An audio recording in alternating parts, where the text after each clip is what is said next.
Listeners be advised. The Soliloquy podcast discuss matters related to the human experience and many that are sexual in nature. Due to this, some conversations may surround triggering topics such as sexual violence, self-harm, abuse, and much more. Please be advised, a list of crisis and psychological resources will be available in the show notes of this episode. With that said, let's get started with the show. Ladies and gentlemen, may I have your attention please as we go through the following safety instructions. In the event that there is a loss of cabin pressure, oxygen mask will drop from the overhead. Place the mask over your nose and mouth. Breathe normally as oxygen is flowing even if the mask is not inflated. Be sure to adjust your own mask before helping others.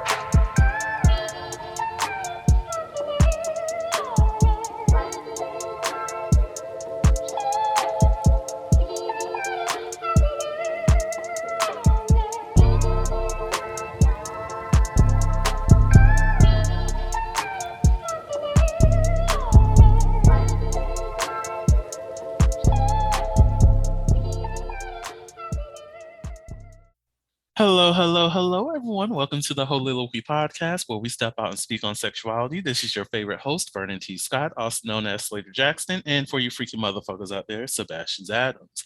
On today's episode, we are talking about being authentically you. And if you have not realized this, we're in Heauxvember, and this is the 8th motherfucking episode of the month. Oh my God, you should be excited. So I'm not going to explain exactly what Heauxvember is. If you do not know at this point, go back to the first episode of this month. It aired on November 1st. And guess what? The fun thing about it, those same people from that first episode, they are here. So we have Melissa and Nini. How are y'all doing? Hey. Thanks for having us again. I know. I'm excited. Of course. Excited to be back. And the great thing is that, like, y'all don't have to introduce yourselves this time. So we can really just go straight into the conversation. But for those people who don't know you, again, go back to that episode. It was great. It was a wonderful conversation. And it was beautiful. I've learned some things. Melissa learned some things. Nini learned some things. We all learned on that episode. Yes. Community learning. Look at God. Period. Why would you do it? Right.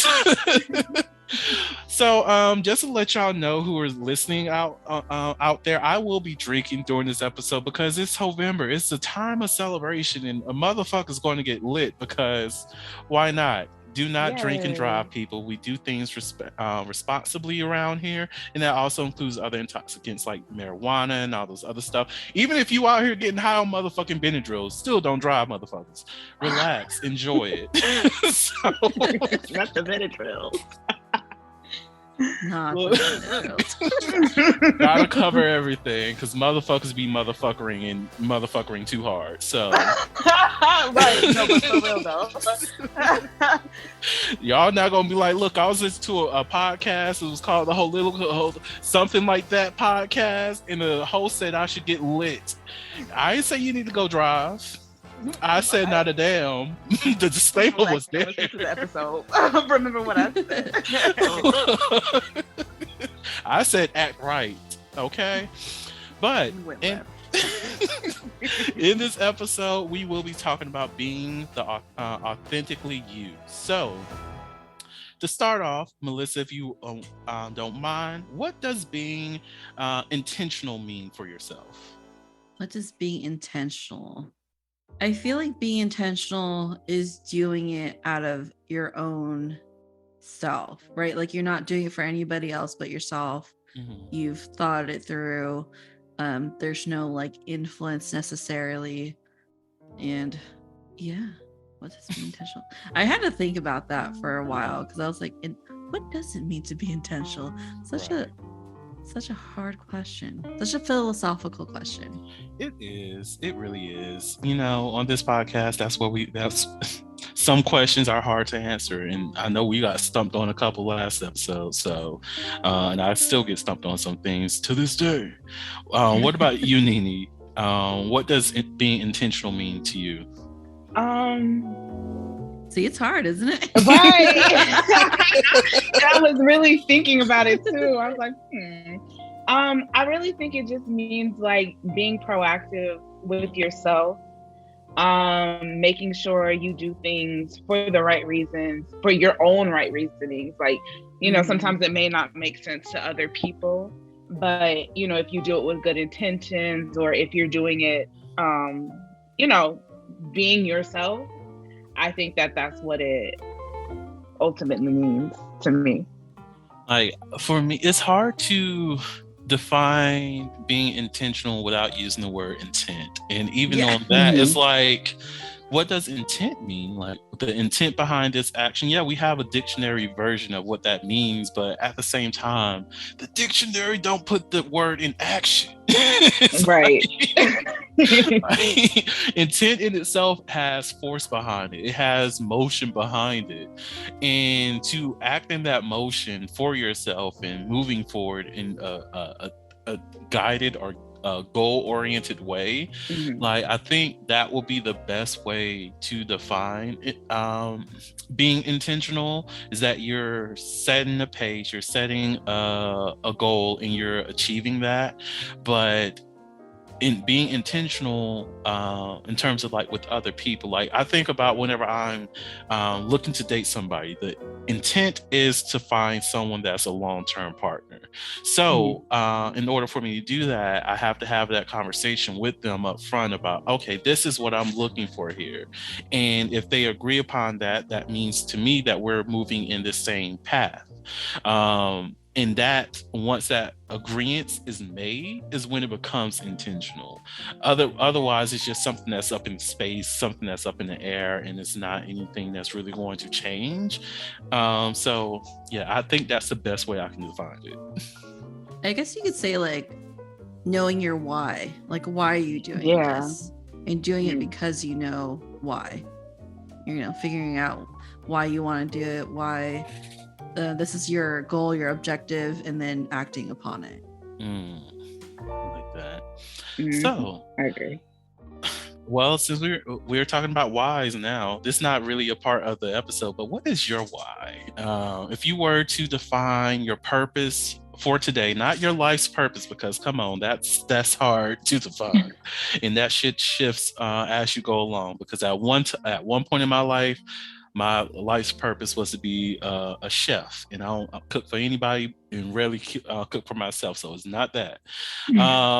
But what is your current why? What is your current purpose as at this moment in this stage in your life? I think, like, at this stage in my life, I'm starting to be more authentic now. Like, I feel like you become more as authentic as you get older, because you're starting to realize who you are, and you learn more about who you are, and you know, scientifically your brain is fully developed, right? At 25 or whatever it is. But my why is just like sticking with the authenticity, because, you know, like, I guess going back to the why, you know, like, I was talking to a friend about, you know, why do I do this thing? Like, do I do it because of past trauma?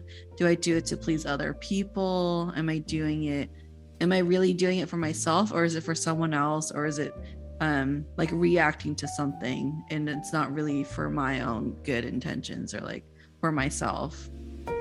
So I think that would be my biggest why, is like still keeping that authenticity and asking myself, do I really want to do this, or is it because of these outside factors are telling me to do it?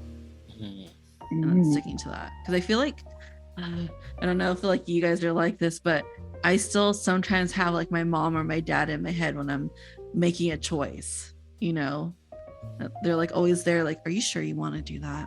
Is that the right thing to do? I'm just like, go away. I'm 31 years old. Get away. I get that.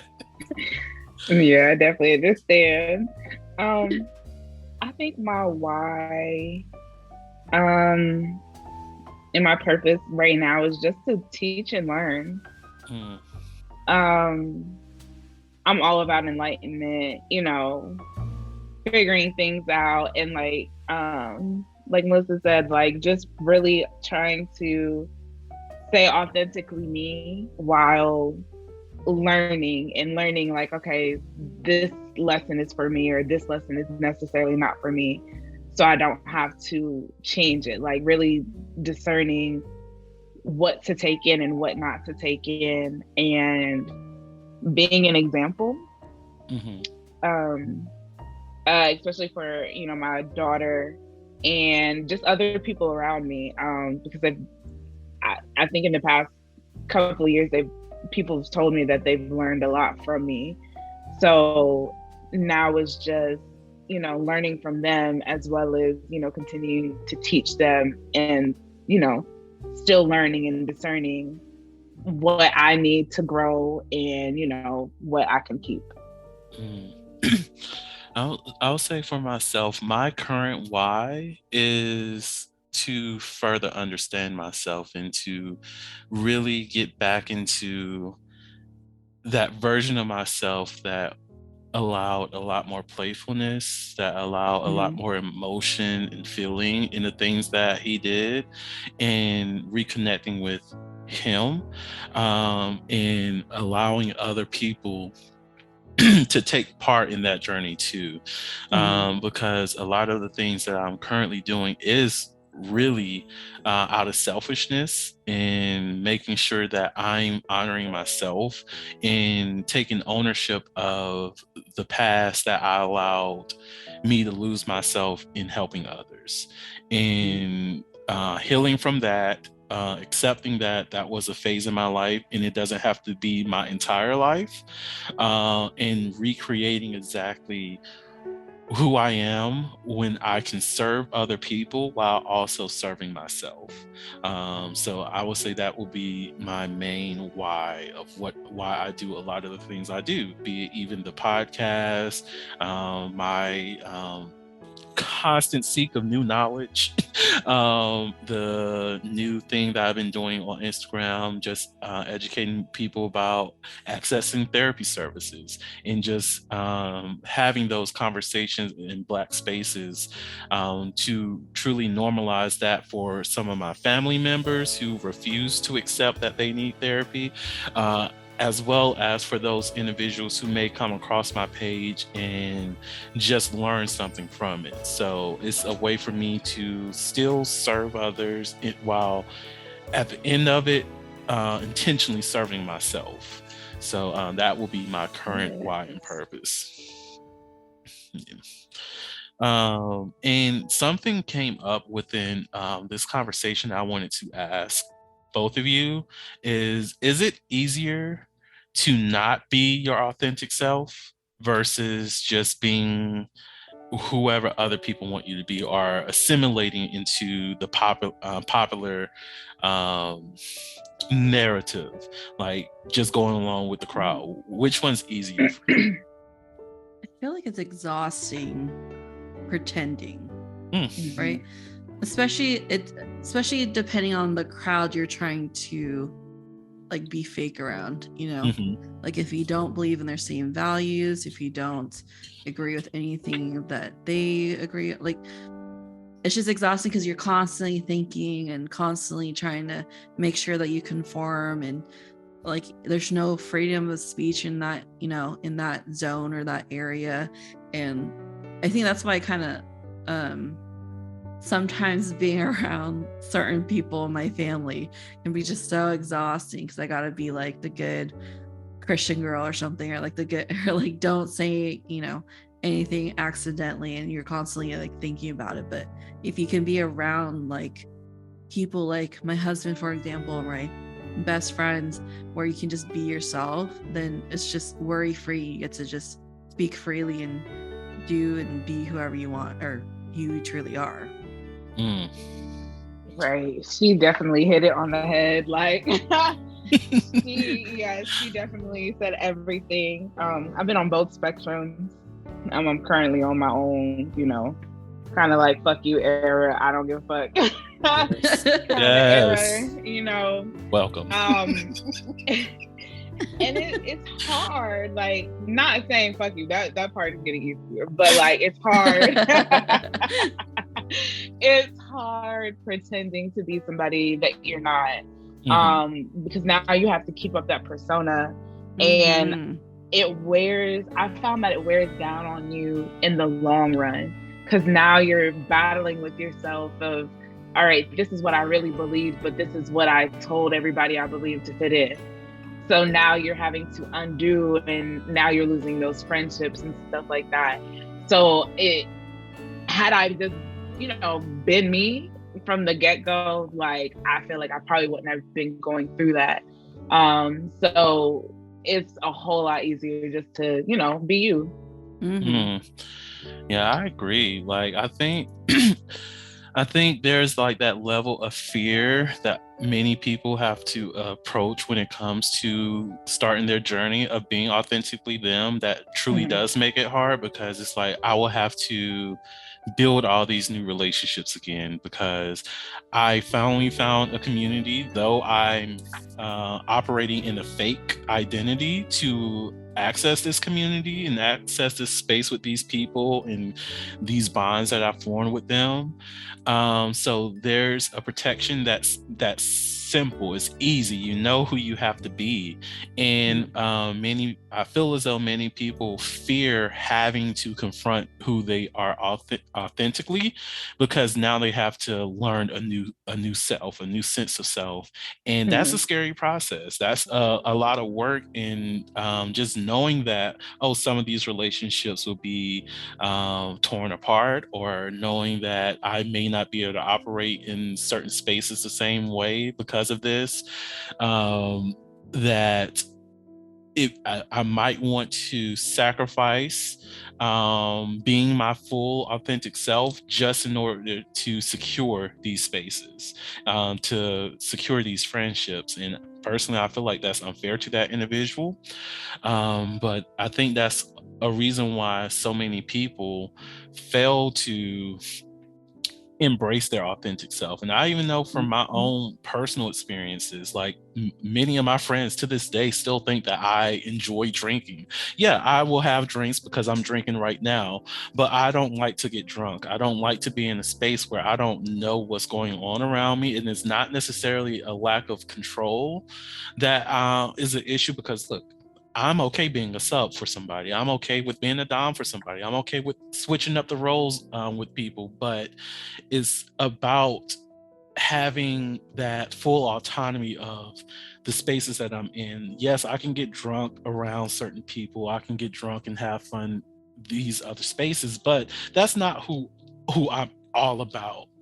That was a younger version of myself wanting to fit in college and drinking with everybody, and already knowing I have a high tolerance because of the shit my family is going through, because alcoholics on alcoholics over decades. So I know I have a high tolerance, but at the end of the day, I don't want to always be the drunkard. I don't always want to be the life of the party, the person that will always get you drunk. Yes, am I that person on some level? Hell the fuck yes, because I can make a mean motherfucking drink. But period. But we partied together sometimes. I remember. You know. But at the end of the day, that's not truly all of me. Like, that's we're here for the party, but after that party, you're gonna have another different Vernon. And if you're not ready to accept that Vernon, then I'm sorry. There's a space for you, but you're not going to operate in all spaces of my life because of that. And that's not me necessarily wanting to end our friendship or say that I'm better than you. No, it's just that we know what our relationship is at that point. And I think many people, when it comes to engaging who their authentic self is, they have to have those real conversations, like, who am I? What do I want to tolerate with other people? And what am I, as my authentic self, willing to accept from other people? Beautiful. So how does a person, like, even for yourself on your own journey of finding your authentic self or becoming more of you over the years, how did you build your authenticity? Or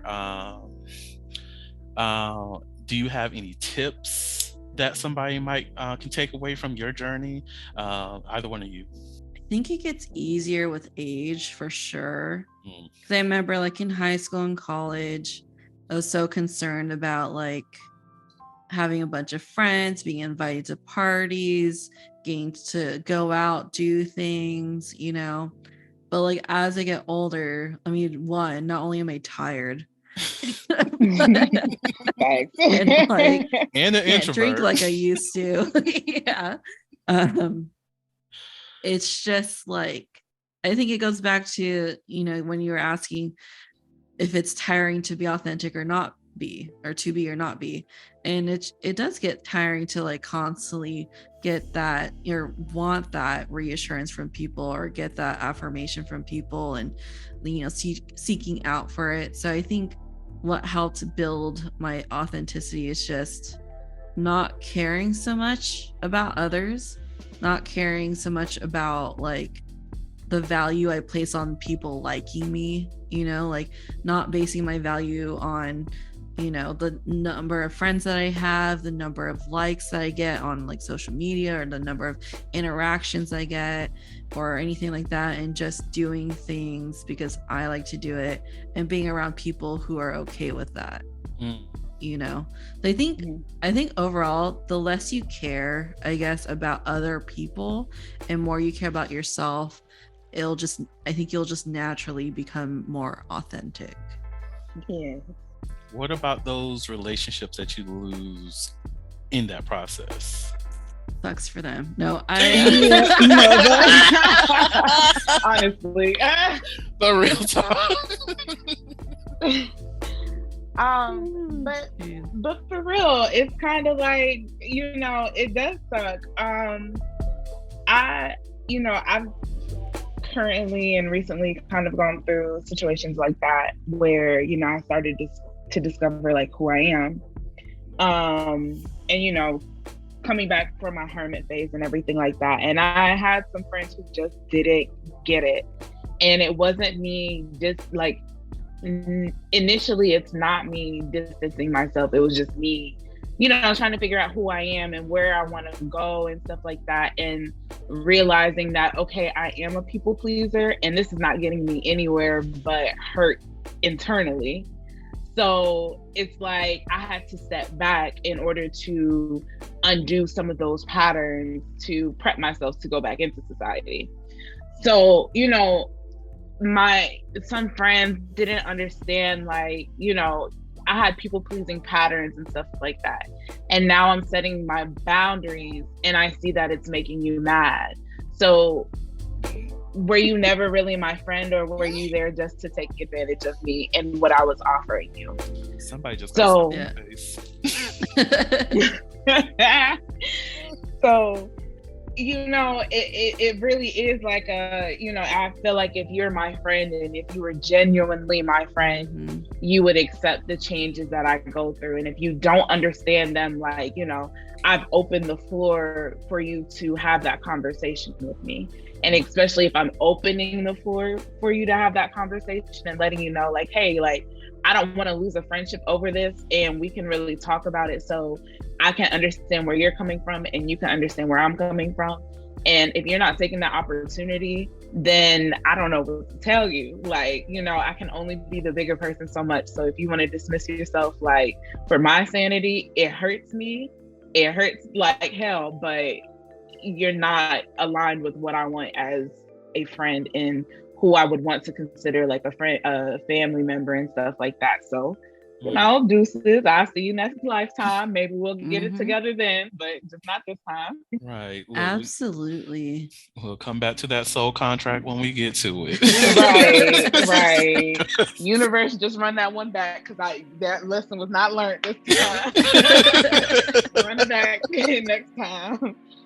Yeah. No, like that. What were you saying, Melissa? I'm sorry. Oh, sorry. I was just gonna say, like, that's kind of the sad part, and like maybe the cons of trying to be more authentically you.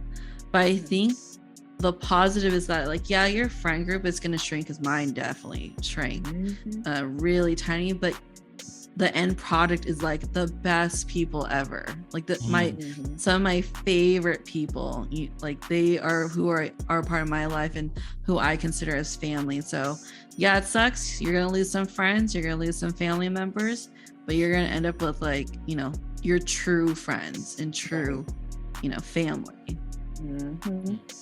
Amen to that. Like, something that really stood out to me that you mentioned, Nene, was the hermit phase. And people, that needs to be talked about a lot more, honestly, because like everybody out here wants to, and I know what the purpose of this podcast, I get it. Everybody out here wants to live their whole phase, but nobody trying to live that hermit phase. And you don't understand how great that hermit phase can be. Oh my really God. Is. Like, when a blessing and a curse. Facts. I may on some level still be within my hermit. Actually, I know I'm still in my hermit phase because I'm still not trying to be outside, bother with people. So like, but the hermit stage as well with the whole phase, people. So don't get all in my back on that. Though there's growth that can be had in all of those. There's experiences that you can have in all of those, but the hermit phase really does give you that opportunity to recognize what is for me and what is not for me, what people are here to serve and make me better, and those that are here to drain me. Like you mentioned, when you start setting boundaries and people get upset, that's not on me. Like, why is it that you're upset when I told you don't have the same access that you used to have? At the end of the day, you still have access. If I gave you a well full of water and I say, hey, I can't give you water on Tuesdays and Thursdays, but you still have access to the water throughout the week. If you don't get enough of the water to fill you up for Wednesdays and Thursdays, I forgot which days I used, I'm sorry. But we're going on Wednesdays and Thursdays now. If you did not get enough water to make sure that you will be satiated on Wednesday and Thursday, that is your problem, not mine. Like, you have to respect the fact that, hey, you just can't be here Wednesdays and Thursdays. Right. And that is okay. If that's an issue for you, that you feel as though you need access to me 24/7, we got a fucking problem. And I hate that is the cause of like the dissolution of friendships, but that helps you recognize that maybe this is somebody who was literally only here to drain my well. Yeah. Absolutely. Oh, okay. So something lifted. I feel like there's certain people we're probably thinking of that like comes to mind. I'm like, listen, we're thinking the whole time. In the back of my head, I'm like, this bitch. There's a few. I'm like, sucks for y'all. I'm doing great. I hope you're doing good. Right. I sip my drink. So a part of being authentically you, and this can be something that can be phrased sexually, it could just be something that's like work related, and that's just following your pleasure. What does that mean to you in terms of following your pleasure? And because this is a sex podcast, what does that mean sexually too, as it relates to being authentically you?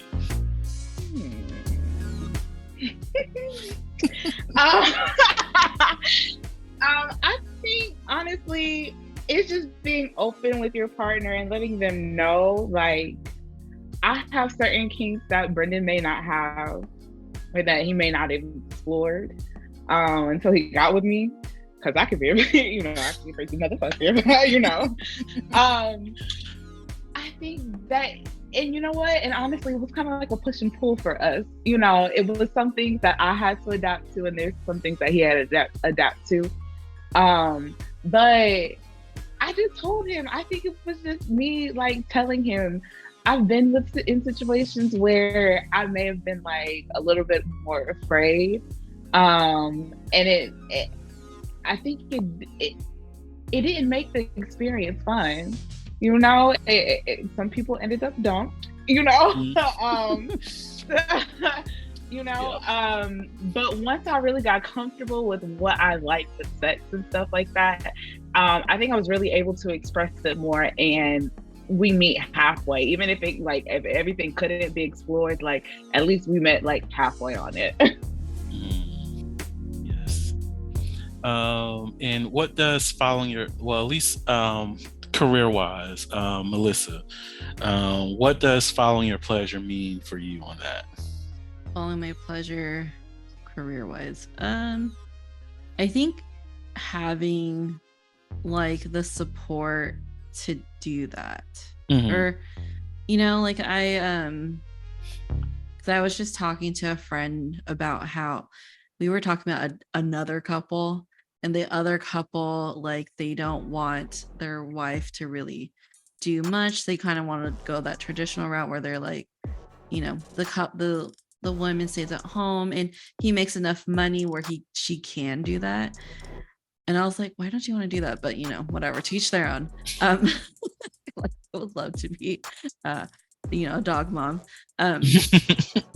But like, I was talking to my friend, like, how I'm just like really happy that I'm in a relationship where I can do that and I can pursue what I want to pursue and have the support to do so, and like not have like someone kind of overbearing and like telling me what to do and telling me I can't do that or it's a bad idea or whatever.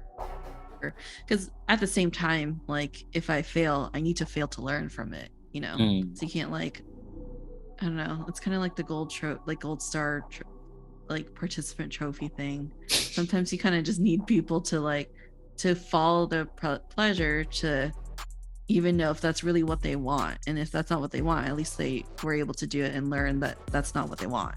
You know what I mean? I don't know if that answers your question career wise, but Well, you career's did. different, you know.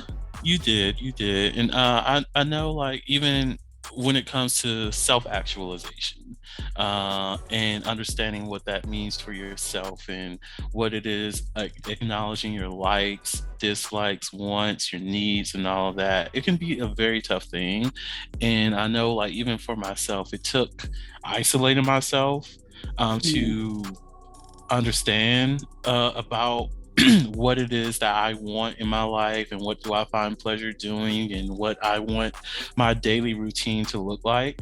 And I will also have to add, like, I also had to quit a job to do that. And I was fortunate enough to be in school at the time and decided to take out a loan. We're not going to talk about that.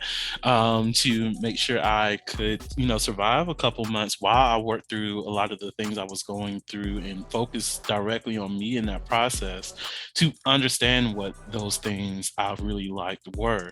And even within that same space, I even looked at pleasures within my sexual life and what I want to engage in more, what I wanted to, what I found enjoyment in, what worked with my former partners, or even just those one-nighters that I've engaged with, what wasn't working, what was the things fueling the disinterest that I've experienced over the years, or what was the things that really made that spark for me, the things that made me want to continue to see this particular person, or even what were those things that sparked interest to date somebody.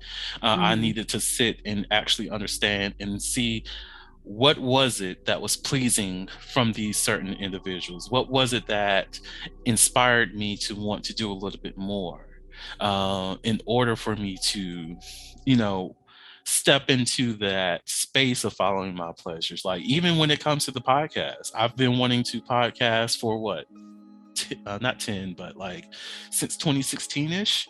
And I didn't sit down to actually start drafting up the show until I took that break and started to think about what it was that I found pleasure in doing and finding the things that make me feel happy. Yeah. Mhm. I think it's interesting and kind of weird how it's like a lot of people, so I don't know if it's like just our society, but there's that fear of pursuing your pleasure, you know. And it's that fear of opening up and trying something new or talking to your partner. Like, now we're, you know, we're open and we've, you know, it's been 16 years. Of course, we've tried like a bunch of things at this point. Like, but it took a while to get there, you know. Like, there was a lot of fear. Like, I was scared to talk to him about anything, and I mean, he's always just been open. I don't know if it's just like easier for guys. I don't want to overgeneralize, but like he just like already knew. But I was a little more hesitant, more scared, more like, you know, like, I don't know if I want to say it, or like I was too scared to say it. But once you're like finally expressing yourself and finally like sharing like what you like, it's like very eye-opening and very like exciting and new and fun, and it's just like getting over that hump of fear, you know. It reminds me of just that fear of the unknown. Right. Because there's so much that can go wrong. And I think it's because as a society, we are always fed the wrongness of things. Like, this is the worst that could happen, rather than, oh, what's the greatest outcome? So we get so stuck on fearing the worst outcomes and having these certain conversations that keep us from doing it, and not realizing that there can be a million great things that happen outside of this.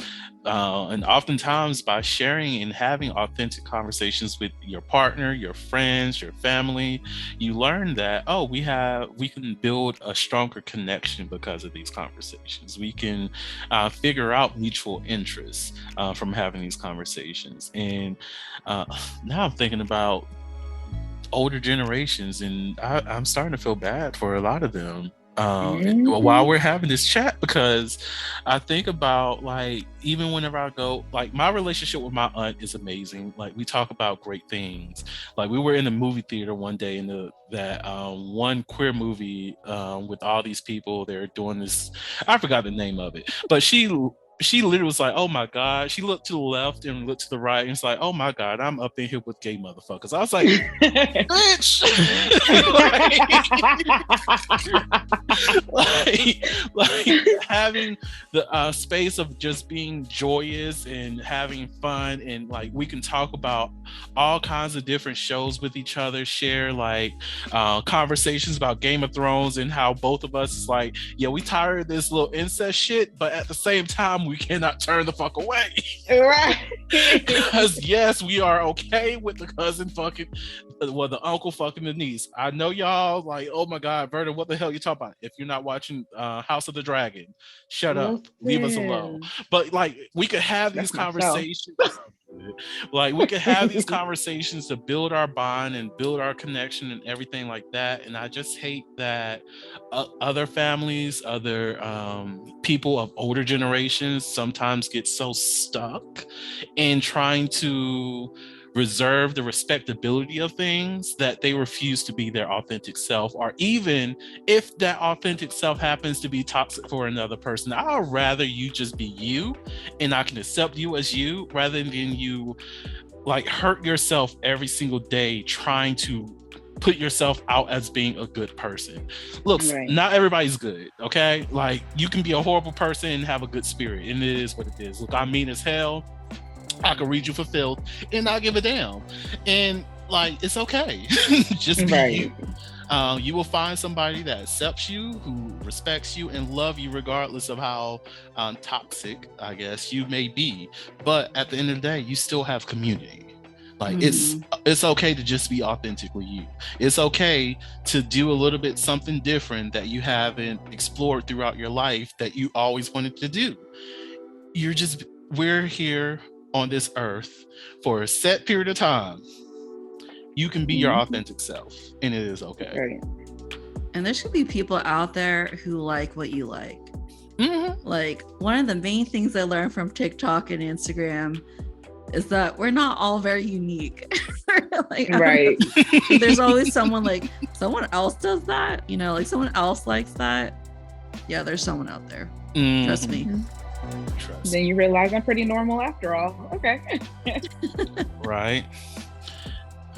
So this brings up a great conversation about how being authentically you is rare these days. How do y'all feel about that? I can see that. Especially with social media and especially with TikTok and stuff like that. Everything is about popularity. Everything is about, being an influencer and likes and all of that stuff. Oh my God, I forgot my thought process. That's authentic. I'm screaming, right? I'm screaming. I forgot where I was going with it. You had a good flow. I know, you were going. I was like, yes. I was like, I was going somewhere with this. It's about how it's rare for people being authentically them. You were speaking on social media, and we're back. Okay, yes. I think it's so easy to want to be seen and heard these days that people just do anything, even go as far as like embarrass themselves and just do dumb stuff, or even hurt themselves and or end up dead because of these trends and all of this other stuff. So I feel like people feel like they're more accepted if they're acting like somebody else or acting like their friends, you know, especially if they're new to a city or they're used to being, you know, the nerdy person. Like that one little taste, you know, is toxic, and it's just, it'll take over. So I feel like people do feel like it's easier, you know, to keep up with the Joneses, and they escape their own realities. I agree.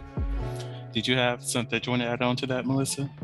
Well, I was just thinking, like, the other day I was telling Brandon that, Brandon's my husband.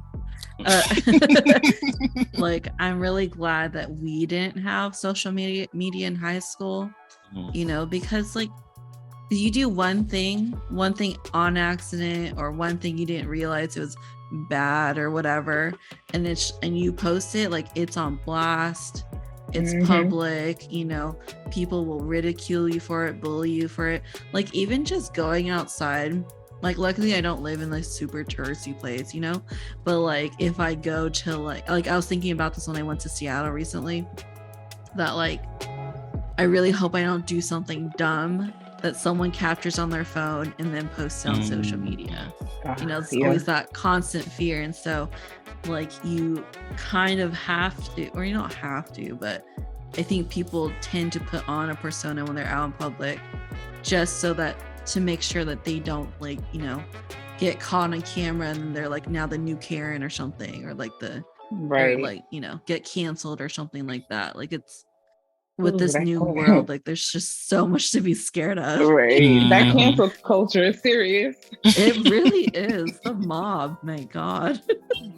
Yeah, that's the thing. Like, thank you for mentioning that, possibly being a new Karen. And that's the thing that really irks me, because like oftentimes we don't see what happened, what led up to the cameras coming out. And I get sometimes the situation is what it is and what you see on the cameras and whatnot. I get that. Right. But we don't have enough conversations about, okay, what was the lead up to this for real? Because I've seen things on TikTok, Twitter, and sometimes on IG. My IG usually don't have any kind of like drama shit going on, so I don't see too much of that on there. But like, I've seen videos of teachers like cursing the fuck out of these kids, and on one level I'm just like, okay, that's unprofessional. Why are you doing that? But on the other end, as being somebody who's worked in not necessarily K-12 but higher ed, and having conversations with people who are actually in these schools and what these kids are like these days and who their parents are, who do not give a fuck about really nurturing their children, I can understand why you have teachers cussing people out, because one, they're not paid enough. That's why I'm not a teacher. Exactly, because I know my mentality. Because what you're not going to do is come into my classroom and think you rule this shit, because I don't care about your education enough. You will get put the fuck out.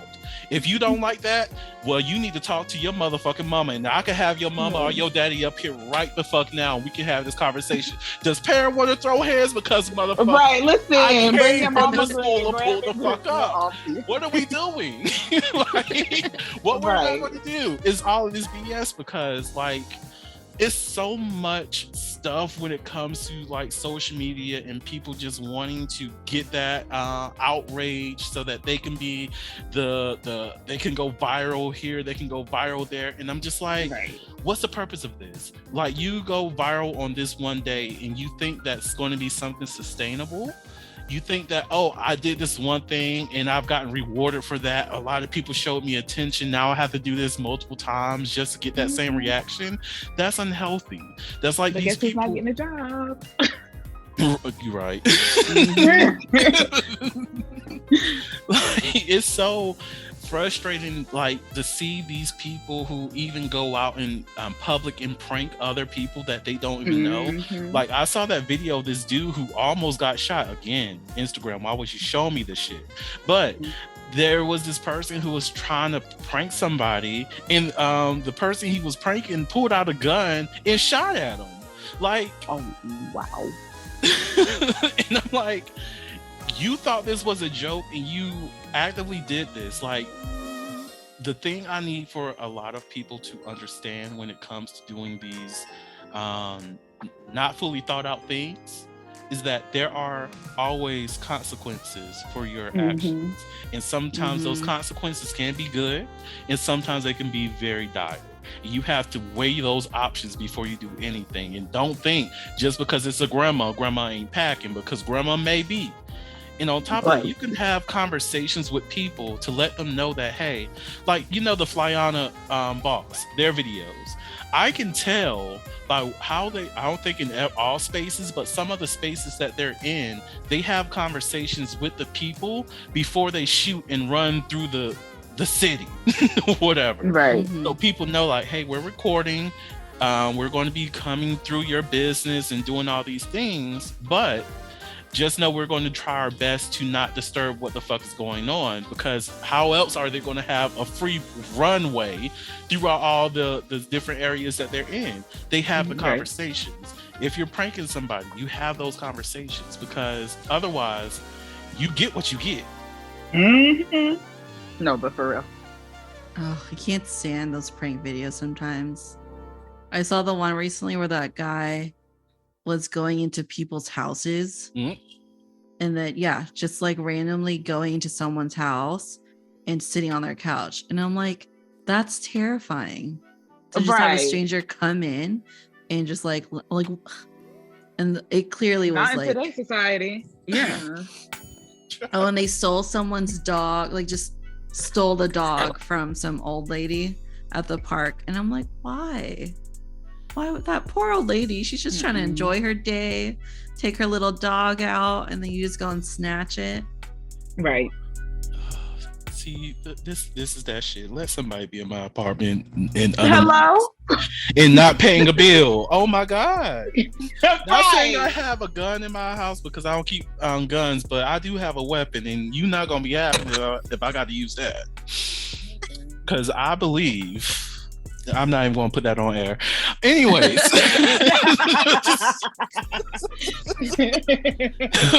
The alcohol started. Vernon's.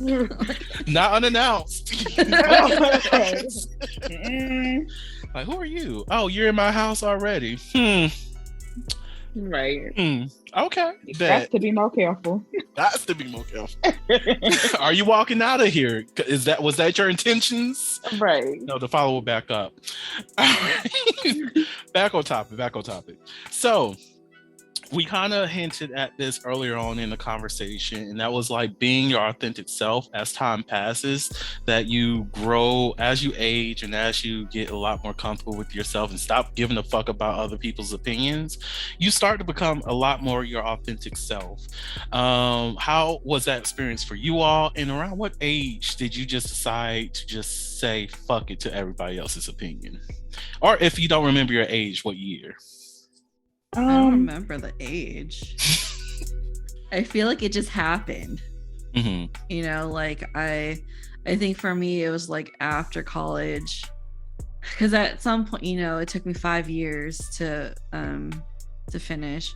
So by even by the third year, I was like, okay, I don't care about the parties. I don't care about, you know, making new friends. Like, I just want to get my degree and get out so I can get a better job and stop working at Chipotle and you know, establish my life, you know. So I think it's just a gradual thing of realizing, like, I don't want this phase to keep going, like the young 20s, trying to please people, trying to make a bunch of friends, try to, you know, party and all that stuff. Like, I wanted to figure myself out and figure out what life I want, or like what future I want. I think it just like gradually went from there. Yeah, I think mine was kind of like a gradual like stop and go type of thing. I know that I'm a naturally giving person, which leads to, of course, like people pleasing, and of course, past trauma experiences. But I think certain situations forced me to be like, enough is enough. And most recently, like especially going through like a spiritual awakening and stuff like that. And once I figured out like who I was and what I don't want to put up with and stuff like that, like I really feel like that's when I started to put my foot down and really started to understand like, all right, I can't, I'm fucking up because now I'm not happy anymore because you're just not getting it. So I definitely say it was definitely more in recent years and wanting to just, be free, live my life. And of course, be the example of for my daughter, because I don't want her to grow up and thinking that that's okay, and then her having the same experiences or feel like her energy is depleted or, feel lost, and then having to later on in life put a pause on life to like, figure out who she is. So it's like, all right, let me get my shit together so I can show her like, don't do this. Like, don't go down that route. I know, like for myself, I would say it was a gradual process, but I can also pinpoint the year when I just stopped truly giving a fuck. And this is also kind of related to the last topic I want to talk about too, but it was related to just like code switching in general. Like I tell people all the time, my code switch broke in 2020, and I mean that. And ever since then, I was just like, I'm going to walk in my authentic self and figure out what that means and how that is. Because I remember being much younger, like before college, I was always just Vernon. It is what it is. I accept that Vernon's going to be Vernon, and if you don't like that, that's on you. But after graduating from high school and getting into these new spaces, trying to figure out what my future goals are going to be and all these other things, I allowed a lot more of outside influences to mold who I was rather than just honoring who I self-defined myself as. And then there was just a point, I think I was 27, I was just like, you know what, I can't do this. This is not me. This is too much for me to hold on to. So I just need to just let that go and just mourn whoever that younger version is. That I'm sorry, love you, young Vern. You was a real motherfucker, but we have to figure out who Vernon of this age is at this point, while still honoring the younger version of me. But like, that was my way of leaning into my own spiritual awakening, and a lot of that just also impacted me professionally too, and what I chose to allow, as well as what I just outright refused to do. So it was just understanding exactly what those things are, redefining my boundaries and what I want for myself going forward. And you mentioning that remind me of like just recently, I think between the months of literally August and January, I've had a situation where I really had to kind of step into who I was. And a lot of it had to do with loyalty and with friendships and stuff like that. Because some of my friends did get into it and they wanted me to make a decision on who I wanted to talk to. And it was kind of like, I'm a very mutual kind of person. Like, I'll tell you when you're wrong, but I had to get to a point where it's like, all right, I don't want to lose either one of you guys as a friend, or even a situation where I wasn't really friends with the person, but we were just interacting on Twitter because we were talking about the book, The Four Agreements. And she and I had a disagreement, but it wasn't that deep to where it was like, all right, I'm just gonna stop talking to you or whatever. Like, I was mad in the moment and then it was like over. So my other friends thought, even though like we wasn't hanging out or anything like that, we were just simply like communicating over social media and discussing the book, they were truly upset. And I had to explain to them, like, this person didn't do anything to me. And it's like, you're questioning my loyalty, but I'm telling you, like, this is what it is. And it's kind of like, I really had to really stand in who I was and what I believed in. Like, I understand that you're hurt, but I'm not going to be mad at this person because they didn't do anything to me. And it's like, you know, if you're going to get mad at me, like, you have to understand who I am. And like, I had to redefine what my definition of loyalty truly means. Like, am I just going to stop being cool with this person because these people don't like them? And if I'm risking a friendship with them, like, no, if you fuck with me, then you have to be able to fuck with my values in some sort of way. Even in the workplace, former employment that I won't name any names, they would openly tell me, like, because I was a supervisor, they would openly tell me, like, you know, we give you all the ratchet people because they know that they'll stay with me. All right, cool. And a lot of them, they weren't really ratchet. The younger ones, I was like in the middle. Like, I had older people as a supervisor, and then I had the younger people. And the younger people that I had were like fresh out of high school or college and stuff like that. So I tailored my leadership to fit both groups of people. And my manager didn't like it. However, it made me number one in the call center for a whole year and a half. You better be able to. So, right, period. So there was method to my madness, but my boss wanted to, everybody was like, you gotta, you know, corporate America, you gotta play the game. You gotta play the game to fit in. You gotta play the game. And it was like, that's not who I was, but my heart was tugging because it was like, damn, my manager is on my ass because I'm not this way. However, I know my team, and if I act this way, they're not going to perform the way I needed to. At the end of my review, right before she retired, she put in my review, people will not respect you if you keep managing or, you know, having the same leadership skills that you had. And that mentally, it messed me up because unfortunately, you know, the company had big layoff, and I was unfortunately one of the ones that had, you know, got laid off. So that comment mentally messed me up. But it took me recently to realize, like, all right, in her eyes, she didn't respect me because I wasn't doing it the way that she wanted me to do. But I didn't have her respect, but I had the respect of my team members because they still hit me up to this day wanting to hang out and stuff.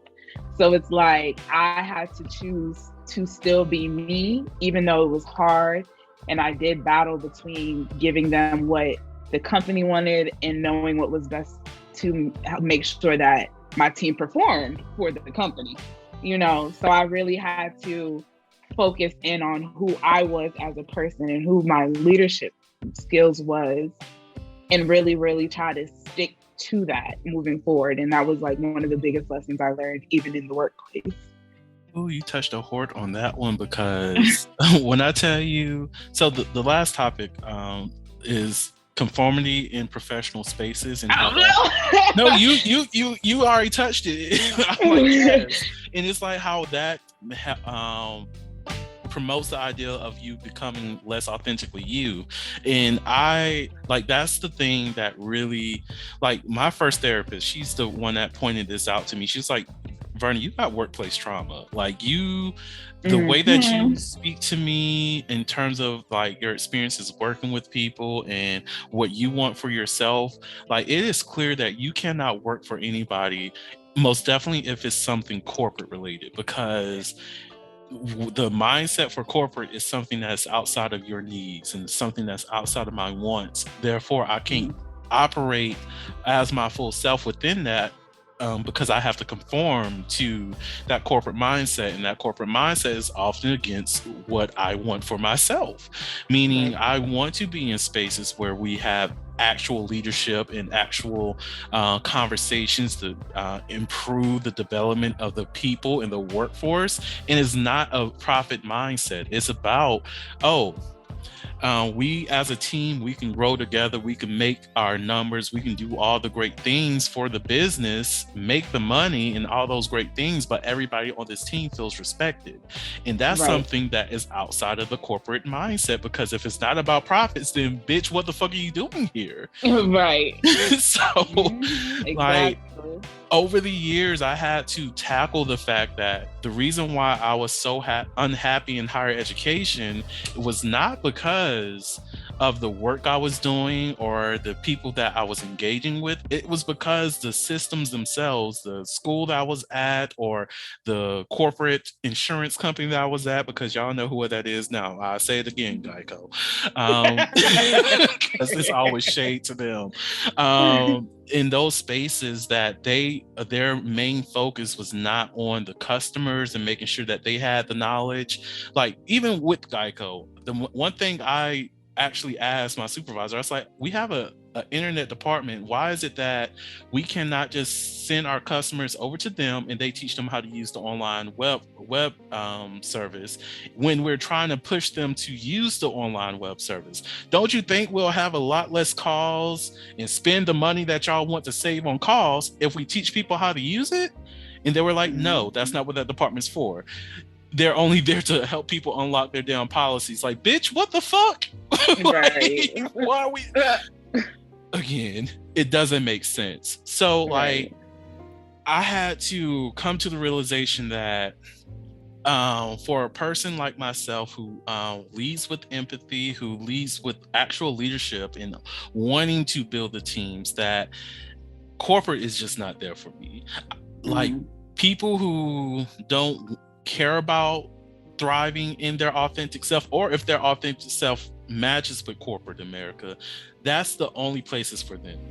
If they are okay with just being a part of the crowd, or they like the mission and profit focus, those are the jobs for you. Go into those spaces. But the crazy thing about it is that I don't think corporate America would survive if people actually engaged in their authentic selves. That's why the retention rate is so high. Chile. Melissa, you like you want to say something? No. No, I'm just trying to think how this like applies to me. Conformity in professional spaces. Well, okay. So beginning of this year, I did get promoted to a supervisor role. And I think that's where my authenticity is like being challenged for sure. Right? Because I want to instill my values. Like I'm trying to think back on like old supervisors, what I liked, what I didn't like about them. Because the company that I used to work for, they were all about, it's corporate America. They were all about the money, all about the numbers, we used to have like all staffs or annual, whatever they're called, where everyone gets together. And, it's all about making sure the chart is green. They'll display like the chart, right? And it's like the different criteria, making sure everything's green. And that's like the big thing. And we got these 2 new leadership people, which is kind of what drove me to quit. Was like, it was so obvious that they cared more about the numbers than the people. And so for this new supervisor role, I know I'm saying it's new because it still feels new. I want it to be about the people. Like, I think because the supervisor, if you think about it, like I don't do the work, right? Like I have people who do the work, but my role mostly is more like the decision maker, kind of like the mediator, balancing people's workloads and their schedules and whatever. And so it's very people centric and very people focused. And so like my authenticity is being challenged because I want my people to thrive, to take the days off that they need to take off or want to take off, have a great work-life balance, but also we need to we need to make our deadlines, right? We need to be on schedule, on budget, within the scope that's given to us.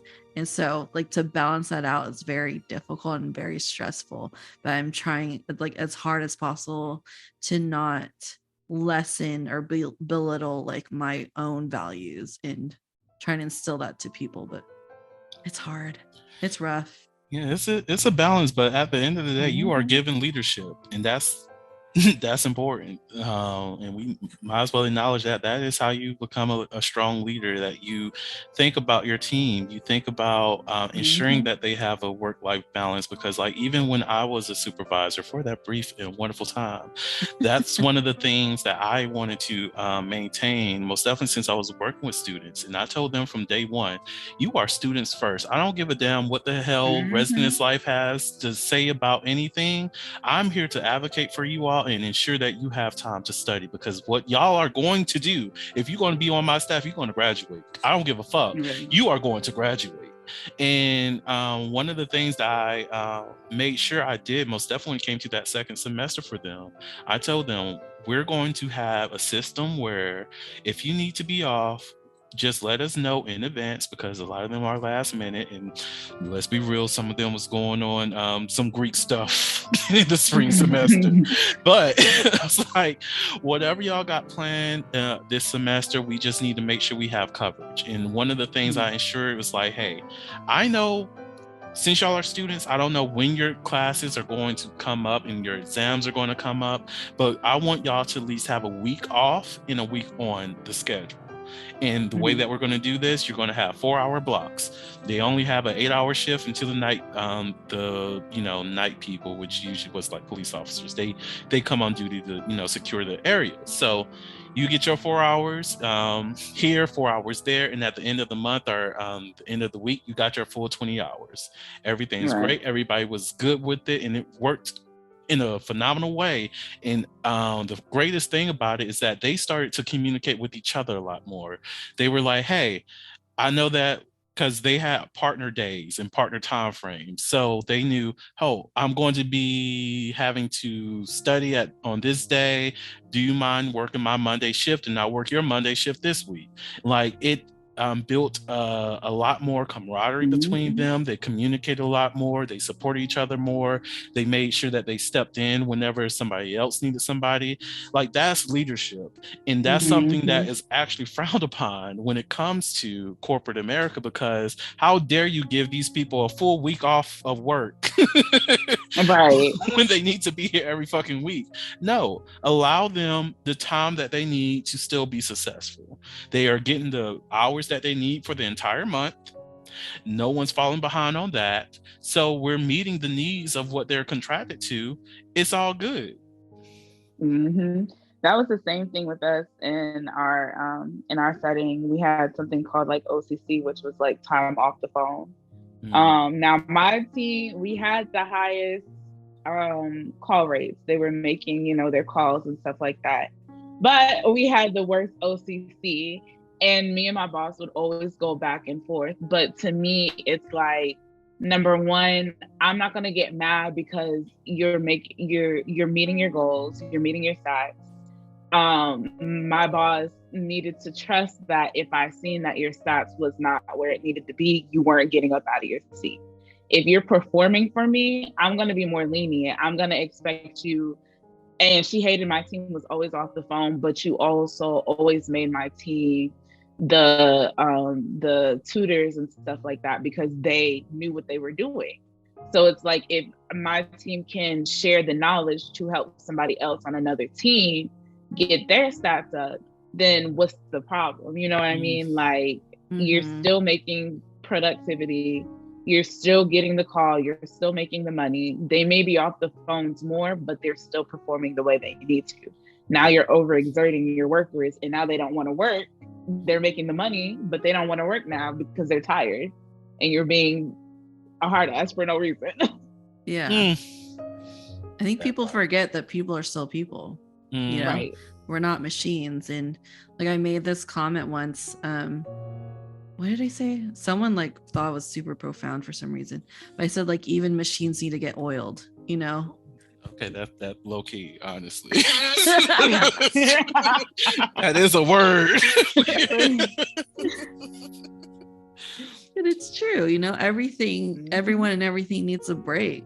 And if you don't take care, just like if you don't take care of your machines, your computers, same thing with people. If you don't take care of your people, they're either gonna quit or they're gonna, like, I don't know, produce Right. terrible work. Right. And I will say the only jobs I really I quit all my jobs to be real. But the jobs that I quit that I wanted to be long-term options, the only reason why I quit those is because they didn't value me, or micromanaging is always that thing too, because fuck that. I can't stand that. We Biggest pet cannot. peeve.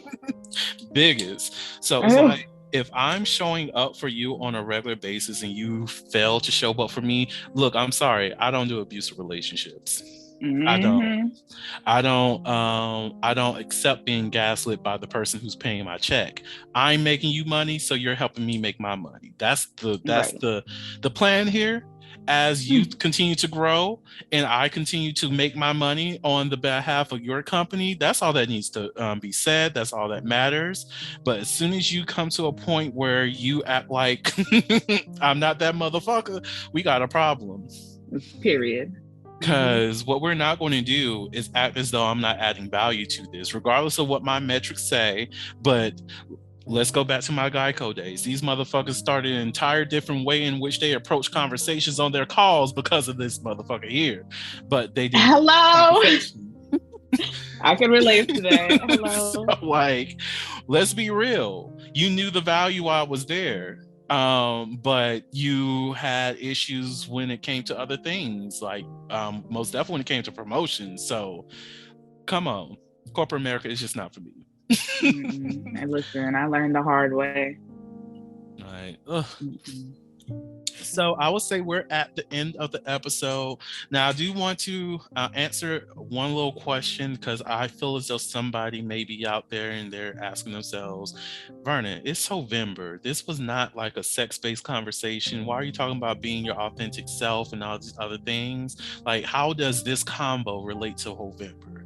And the answer to that, for anybody who may feel that way, is in order for you to express yourself sexually in an authentic way, you also have to understand your authentic self. Yeah, this conversation is not all about the funny fun things, all about sexuality, but still, you have to know exactly who you are to fully understand your own sexuality, to understand how you want to express your sexuality. So take that how you will. But before I close out, again, thank you so much, Melissa and Nini, for like coming onto the podcast. Do either of you have any last words that you want to share with the audience before I close this out? Just always be you, whether it's sexually, business-wise, like professionally, or within your family. Just always work to feel comfortable in your skin and being who you are. Melissa? I would say on top of that, to also embrace the fear, because you know, we talked about that earlier. Like, you don't know what you don't know, and to be your authentic self, you also need to try things that maybe you're too scared to do, but at least you'll know whether that's really part of who you are, or if it doesn't work, it doesn't work, and at least you have concrete evidence that it doesn't work. So embrace the fear, do it. Exactly. And even though this might be an inappropriate reference, also don't try to do things that you know may not lead you to like anything that might be life-threatening, meaning don't go deep in the ocean in the paper plane. So anyways, embrace the fear within a certain parameter. Still be safe and smart about it. Please be safe and smart in the things that you choose to do in your life, because look, our lives are worth living, and anybody who tells you otherwise, they just hate themselves, and that's their problem that they need to deal with. I love you, and I want you to be here, and I want you to enjoy your experience on this plane, so please do so. Like, come on, make that promise to yourself, and accept the promise to Vernon. Like, come on, live your life authentically and be free and be happy. So on that note, thank you all so much for listening to the Ho'Liloquy podcast, where we step out and speak on sexuality. And just in case no one else told you this today, you are beautiful, you are worthy of happiness and joy, you are enough and then some. You may not live up to the expectations of others, but that is okay. You are only required to walk in your own shoes. May each day you live lead you towards abundance. With that said, love you all and see you next episode. Bye. Bye. Thank you for listening to the Ho'Liloquy podcast, where we step out and speak on sexuality. You can subscribe to the podcast through your favorite podcasting app and find us on the web at www.ho'liloquy.com. That's www.heauxliloquy.com. Share the podcast with your friends and join the conversation.